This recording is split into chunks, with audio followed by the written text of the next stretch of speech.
देवेंद्र जी, महाराष्ट्र में गैर मराठी आदमी मुंबई में कितना सुरक्षित है? देखिए, पहली बात तो यह है, मुंबई में अन्य भाषी 100% सुरक्षित है।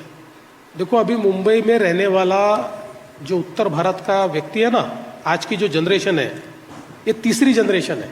ये पूरे मुंबईकर बन गए।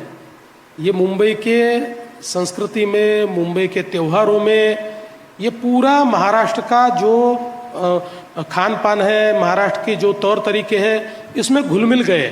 इसलिए इनको आप अलग कह ही नहीं सकते, ये पूरे तरीके से सुरक्षित है। हाँ, ये बात अलग है कि 2-4 घटनाएं हुई है। और देखिए, ये मारते भी किसको है? वो बेचारे छोटे ऑटो रिक्शा चालक को, टैक्सी वाले को। ये ऐसे मार के कोई मराठी का मुद्दा भी होने वाला नहीं है। बस कहीं ना कहीं अपनी पब्लिसिटी का ये लोग प्रयास करते हैं।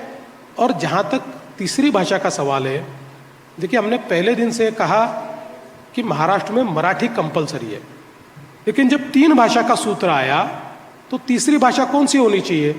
तो हमने ये कहा कि मूलतः हमारे यहाँ हिंदी भाषा के लिए सारा इंफ्रास्ट्रक्चर मौजूद है, इसलिए तीसरी भाषा हिंदी होगी। लेकिन अगर कोई किसी भी भारतीय भाषा में सीखना चाहता है तो जहाँ 20 स्टूडेंट होंगे वहाँ हम लोग शिक्षक देंगे, जहाँ 20 से कम स्टूडेंट होंगे वहाँ हम ऑनलाइन पढ़ाएंगे। तो हमने केवल हिंदी नहीं, हमने तो कहा किसी भी भारतीय भाषा को 3rd लैंग्वेज के रूप में महाराष्ट्र में पढ़ाया जा सकता है। अब सवाल यह आया कि भाई ये कौन से क्लास से पढ़ाया जाना चाहिए? तो उसके ऊपर जब उद्धव ठाकरे जी मुख्यमंत्री थे और उस समय एक उन्होंने कमेटी बनाई थी, उस कमेटी के रिपोर्ट में, और कमेटी जो sub committee language sub committee थी उसमें उनके उपनेता भी थे, उन्होंने खुद अपनी कमेटी के रिपोर्ट में लिखा कि 3rd लैंग्वेज के रूप में हिंदी को 1st स्टैंडर्ड से सिखाया जाए। और बाद में जैसी हमारी सरकार आई तो उसका विरोध वो करने लगे।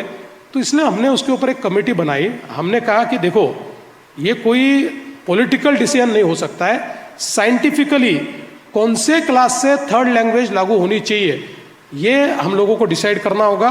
तो महाराष्ट्र में 3rd लैंग्वेज रहेगी, वो हिंदी, और कोई भी भारतीय भाषा लोग सीखेंगे, वो कौन से क्लास से सीखेंगे, अभी कमेटी का रिपोर्ट अगले महीने आ जाएगा, उस क्लास से हम सिखाएंगे। लेकिन